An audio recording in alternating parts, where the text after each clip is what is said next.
Mid laners and kills didn't die nearly as much. There's no reason I shouldn't be getting hype. Okay, so All right. Got a problem with what I said? I don't have a problem, but you've been pushing this JoJo versus Harry narrative for a long time, and I don't know if anyone has bought in yet. So we're gonna bring up Twitch chat to spam if Jat is unhinged or based for suggesting Harry over JoJo opinion. Listen. Okay. There was a propaganda machine last year for JoJo, and it was accurate. So you're this one's for Harry? But Now you're the inaccurate. listen. People are trying to compare them head to head. I went and looked at their first 7 LCS games. Okay. And remember, JoJo had like Impact being the perfect frontliner, and he had Vulcan, Danny, team fighting, and all this stuff. And Harry, Summit's running it down sometimes. An MVP top lane. Right? Core's not able to play engages, and he actually has better numbers than JoJo. Yet This no was one 7 career games. This was like the first 7 of JoJo's spring last year. Yeah. And the first 7. Whoa! Beautiful engage from Team Liquid. But will it be enough? It'll be a 1-for-1 here at the start. Pioshik tanking the Drake. Inspired and JoJo getting themselves back. Vulcan stands and fights against the Caitlyn. The Ignite's coming out. The auto attacks. Vulcan just kills them. And Evil Geniuses now want a little bit more. Vulcan's going to force him back over the wall. The Chad Karma just says, get the hell out of my river. Nicely done by EG. Vulcan's just gonna keep He's chasing. not done. He's not done. That's actually so bad. Delaying the base there so long. Look, there's no one even coming. You know, you look at the mini-map, at the bot lane, are they gonna have to cover mid? They're heading right down towards bot, so Jace is unopposed going up towards mid lane, and that's why Vulcan was spending that extra time delaying the bases. This is gonna mean more plates for JoJo mid, end up mattering here, but Inspired just sectioned off, burst down. Inspired fires off that Maokai ulti again. Evil Geniuses decide this is when they want to go. Harry with the Zonias makes it a 1-for-1 there as they trade Inspired for the Azir. Core JJ going to be found out now as EG gets a 2-for-1 trade here in this fight. Pioshik flashes in. What the hell was that? Double kill back over to Evil Geniuses. Pioshik just gives them a freebie. Summit's now trying to stand and fight, but Someday's ready to deal with them, just picks them off. It's the Team Liquid conga line. They get the Baron. They should be in a place to drive the game, but Evil Geniuses will gladly accept the gifted kill. Now you see him, now you don't. EG makes Team Liquid disappear in the mid lane. TL pushing there, and you just say, yeah, we have terrible wave clear, so we're just going to hard engage. We're just going to look for the fight there, and they just went so fast. I love the engage. Again, now happy to have ended Team Liquid's Baron push with that. I mean, that's just about the best case scenario. Yes, you, sir. You get a 1-for-4 when you're up against that Baron, especially what you were talking about when they don't have the ability to clear the wave. Someday, yeah, I don't think Someday's getting away from this one. He tried to get over the wall, but Pioshik was ready. Yeah, I think he was dead either way, too. Someday really kind of overplaying his hand, got way too aggressive there. You know, he wanted to actually kill off the tower, but then started looking to actually kind of almost all in Summit, but then you have tower aggro, then he goes back to try to kill off the tower, and he took so much free damage. Yep. It was kind of like he was doing, you know, trying to do 2 things at once, and you're not really going to be able to succeed in either. And that's a shutdown. The only saving grace is that it doesn't go to the Gnar, who he's already kind of struggling with, and he does have the Shojin now, so 3 items, a ton of CDR there. I really actually like the build here from Inspired going into that Redemption is actually really, really nice. He's never going to be tanky no matter what you build when you start out with this style of build. He's not going to get that kind of beefy status, so somebody's in trouble again. The move speed is not going to be gone. He's dead. Still just chasing him down, man. Someday thought he was in control, and Gnar just bonksing Summit with the 1v1 outplay. It's just the top diff, man. What can I say? Like, the scoreline doesn't look that impressive from Summit, but they can't actually play their win conditions. In goes Yon! Oh, Yon looking for the rest of the damage to take out JoJo, and he grabs it. Now EG got to be careful, because Pioshik and TL are not done yet. Summit lands the boomerang onto Vulcan, who has to flash over the wall, but Summit doesn't want to let him get away that easy. Deadly Flourish ain't going to hit. Now, because all the skill shots are going to be coming at you only from that one angle, and they're going to look for the engage now on Yon. They want him if they can get him. He uses the cleanse to get out, but now he has to use the stopwatch to keep himself safe from the follow-up engage. The shutdown put it over to Inspired. They got Pioshik in the middle now too, and Someday's gonna bust them. EG manages to find their engage, they find their fight, and they hold on in this game. Yeah, it kind of felt like everyone just abandoned Yon a little bit there. You know, they kind of left him out to dry. No one's blocking shots for him. He gets rooted up. Yeah, sure, he has the cleanse, but then Inspired is just flashing in right on top of him. Bramble smashing him right back into the team, and the stopwatch was not enough there, so TL get engaged on, get punished here. EG have been doing a good job to kind of fight their way out of these dire situations that's going to be coming through. You're trying to walk through Caitlyn traps, the Lux E, bindings, the wall of soldiers, all of these things that are going to make it very, very difficult. And it's just going to take a lot of time. Like, can you clear through it? Yeah, you can. But can you do it fast enough to actually get to the dragon? That remains to be seen. Yoshik in the middle of everybody, not quite dead. Oh, But no! they end up killing Harry, who just delivers a freebie. EG get 2, EG get 3. Summit trying to disengage and get away, but it's a triple kill back over to FBI. That is a disaster for TL. Harry goes in, he has the zone, he looks for the aggressive play, but he just gets one tapped, and now Yon is caught out. If they can kill Summit and Yon, this could potentially be game ending. FBI is already pushing mid, but do they have the confidence to go for it? They're not sure they have the damage here. Yeah, they know that the only damage out of these 3 is Someday. If Someday dies... Wait, Yon's just killing himself. What is he kills doing? Yon, what's going on, buddy? What are we doing? Someday goes in, goes back out. Or is he? He's gonna get shot to pieces. If Yon kills Someday, the other 2 cannot kill Yon. They don't have the ability to kill lifesteal Caitlyn. Yon is just keeping everybody else here, saying, all right, Summit, I trust you to keep the base alive. Summit, however, loses the Sterix. Yon still stuck behind enemy lines, back in the base, gonna be grand challenge, taken down. Summit survives back in the base. So Yon using himself as a sacrifice to keep the EG players otherwise occupied, making it so FBI and JoJo will only take the mid lane inhibitor. That was a sequence of events if I've ever seen one, I mean, my friend. that was a weird one. I'm trying to think through what his thought process was, and maybe he was thinking, hey, if they go to the base, they're just going to end. But it almost seemed like he thought more EG members were leaving to try to end the game, and he had to go push. Because the problem is now, he's dead. How do you fight the Baron? How do you fight these subsequent fights? Because he died so late, right? Yeah. He's still got 25 seconds, then has to walk there, so it's a full minute before he can get to the team. They're going to TP in, and if Summit gets caught, this is so bad. Summit eating a lot of shots from FBI. The 4th shot misses, but it doesn't need to hit when JoJo's ready. Shut down on Summit, and again, it's desynced timers. Summit's not going to be alive for another 55 Pioshik's seconds. dead too. And now Pioshik's been caught hanging around. Pioshik! Oh no, he's going to all falling resurrect to pieces. just in time for the Guardian Angel to be wasted. Guardian Angel is such a powerful active, but if you use it in that situation, it doesn't matter. Harry trying to take the Drake and still get Team Liquid this soul. They are falling apart in the last few minutes of the game. TP from Someday, though. Can he get there in time? There may be enough damage. Harry needs 3 more autos, 2 more autos. Harry gets it. Ocean Soul over to TL, so they've got that. But the problem is, what happens if they all get caught here? Doesn't look like EG has anybody that can do damage close enough to do anything about this. Summit's still dead for another 15. Pioshik's still dead for another 25. Harry gets his TP off. FBI opens up the curtain call yet again. CoreJJ having a flash to get away.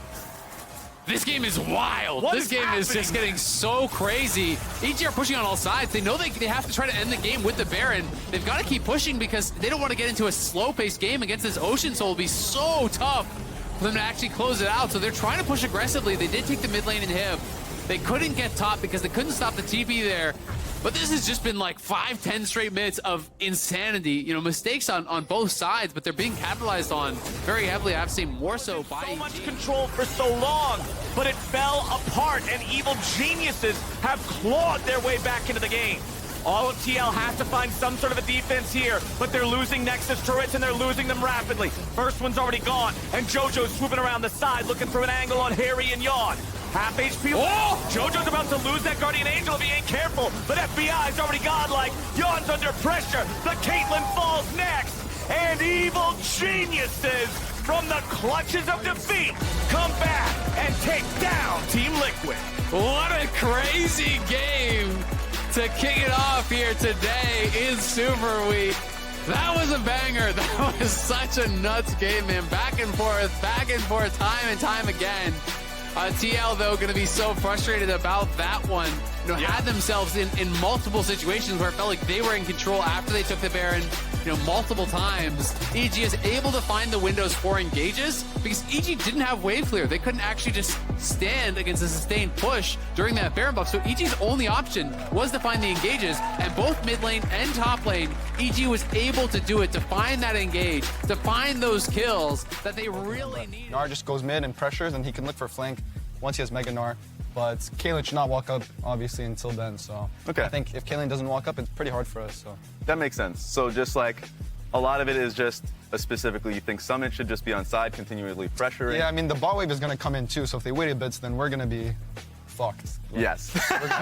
We're gonna have to catch the minions in base. They're gonna take our turret. I don't know what we can do, but we just hope that they would walk up before the minions come and that they'll run it down, which they did. So, yeah, I guess we're thankful. Sweet. Look, I didn't prepare too much on this part of the game because it can get hectic. Do you guys have any questions around it before I move on to the big point? Dude, it happens so many times where they'd get Baron and then they'd 4-1 and you just get a fight.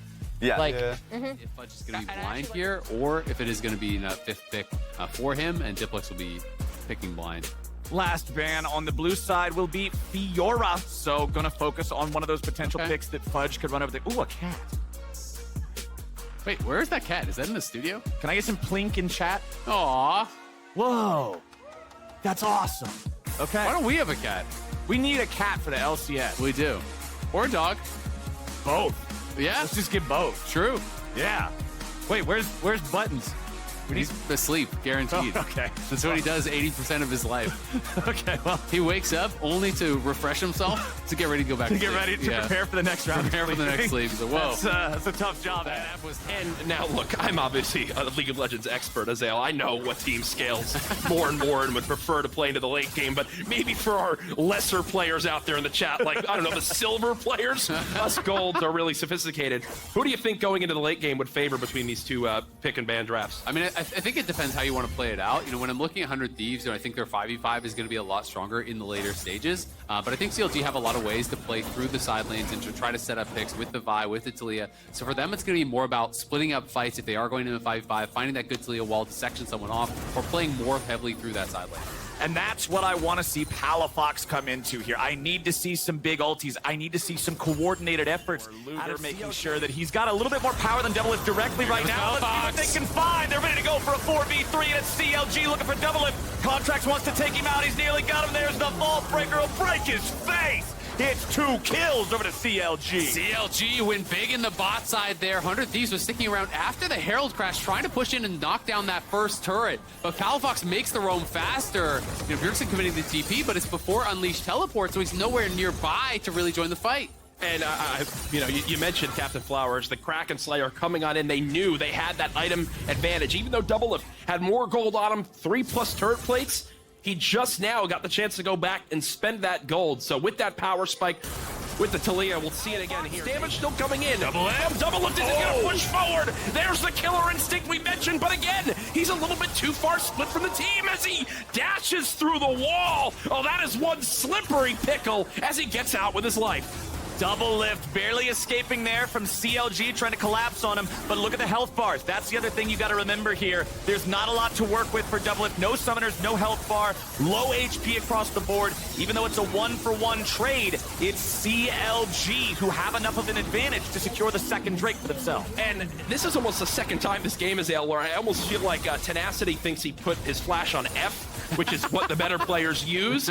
But here again, no flash. They recognize this and they immediately dive on in. Yep, no flash, no ghost, no hesitation there. Contracts gets within the shroud, then uses the ulti. 100 Thieves just pile in, trying to bail him out. Doublelift is largely untouched, but you can see Boom, delays it a little bit here with the polymorph, buying time for Palafox to get in. It costs a flash there from Doublelift to get that kill, but then intelligently kiting back to the wall to create that space to get out without giving his life up. And Dokla on Aurelia right there. You see Bjergsen having to show a bit of respect.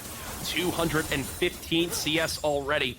And wow. I agree. Thank you. You're smurfing it. Thank you, guys. Wow, these are all paid actors. Feel free to send your payment of choice after this. And thank you for the love, everybody. I really do appreciate it as we continue on to this game. I want to see if 100 Thieves can come back, though, because down 3K gold. Yes, it's tough, but it's not insurmountable. I feel like even in that last fight, for example, if they're there maybe a little bit quicker, or they're able to keep Tenacity alive with that Soraka ultimate, maybe there's a chance they can swing it. And even with Doublelift going that far in, maybe if he was a little bit closer towards Bjergsen, there's a chance to still swing that one. Doesn't that timer, Azale, you mentioned early on in this game, 100 Thieves, you favored their comp in the late game. 100 Thieves know that as well. They'll take that one. Now Dragon split 2-2, but they might look for an answer on the other side of the map. It's Tenacity caught in the middle of the recall there. The ult does not connect as he does Wait, Gwen's ability dodges that? Yep, if you can get out of range of it and pop the hole of mist, it disjoints it. I knew that. No. This is a really fair ability. You guys, come on. Really? It's a really It's fair actually, it just feels so bad too because it doesn't even fizzle it. It puts your ult on cooldown for Vi. So it's pretty rough. And that's why we see Contracts generally. He's using the Vault Breaker. He's trying to get right in on top of Tenacity, then pop the ult when he's point blank. So you can't actually get that disjoint. Well, getting the disjoint feels great for Tenacity, not getting Takeaway right there. You think a death sentence if Baron does come on through. This gold lead continuing to build for CLG as this deficit looking scarier and scarier. And from my perspective right there, a double lift might get caught right here by Dokla. Yeah, there's no chance, my friend. That is one scary Aurelia now at 2-0-3 with 338 CS at just the 30-minute mark. Yeah, I mean, Dokla is monster fed. He's almost 18 at this point. 100 Thieves played the early moments of that scuffle around Baron, I think, really, really well. You know, Tenacity was able to disengage. Dokla used his flash, couldn't actually connect to him, but then they kind of just hung around a little bit too long. Yeah. It allowed Contracts to get back up on Tenacity, to take him down, and that pulled 100 Thieves into a losing fight, and now they have no way to actually contest this whatsoever. And not only can they not contest this, but look at the timers perfectly desynced. 100 Thieves, which is almost impossible to come back from, as there goes Dokla! Dokla's ready into the back line, and he jumps onto everybody. Now he's going to be focused fire, but it will not matter because Double Lift is already down. That's the AD carry. That's the Zeri. That's got to be it. Tenacity wants to fight back, but he can't even kill Boom. It's two traded for nothing as Closer tries to run away, and Palafox sets up the alley-oop for the four-man play. Nobody dead on CLG, and they will run over 100 Thieves. The final kill for the Ace. 35 minutes in, 15-2. CLG gets it done. Brilliant performance out of CLG right there. And coming into this match, we said the storyline. They have a big win yesterday, now 2-0 to start Super Week. CLG have got to feel good taking down 100 Thieves right there. Absolutely, and back-to-back games from Dokla on the Aurelia, where he is just taking over these games. Him and Contracts, I think, really had a strong performance. Contracts early on, you know, answers the counter gank on bot side. You get the first kill there, gets up towards top side, takes down Tenacity, got Dokla going, and Dokla, you know, never gave away that lead. Did nothing, and I mean, they just did nothing. I mean, on that Dragon, we just messed up on how we wanted to contest it, but I don't think they had any like really proactive plays, so they kind of just rolled over and died. Yeah, now I am a very high skill gold player. Would you ever want to duo queue with me? In ARAM? Like, Yeah, major shout out to the rest of the CLG players for popping off today. No, Dokla, look, you guys are 2-0 now in Super Week. You've got to be feeling good. What's the mindset heading into tomorrow? How much would it mean to this team to finish 3-0? yeah, I mean, we play FlyQuest tomorrow, which they are undefeated as of now. So, you know, we beat EG when they were undefeated last split in summer. So, hoping to do the same with FlyQuest. You know, end off Super Week right. Hey, well, look, you got the momentum in your favor. Big matchup tomorrow versus FlyQuest. Yeah. Good. Cool. Okay. Awesome. Yeah. Awesome. Nice. And second bad word is I know. similar. So if good play and bad play also, this is like wow. Yeah. Wow. Nice. Yeah. Yeah. I'll say that to all of my teammates. Add words.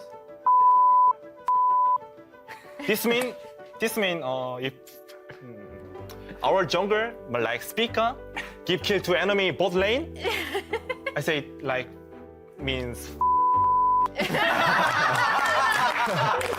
Yeah, he know these words, so I didn't use that to him. Last bad word means.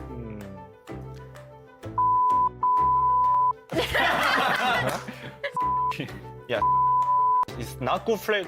Can use not good player. Okay. You use this word in Korean solo queue. You can't play League 3 days. Yeah. Remember this. Careful. I feel prepared. How do I you feel say prepared. like good game? Oh, GG can but use Korean 수고. 수고. 수고. GG. Well played. 수고. Sugo. Sugo. Yeah. Yep. Thank you guys. Sugo. 수고. Sugo. Go. Go. Okay. Thank you. Thank you.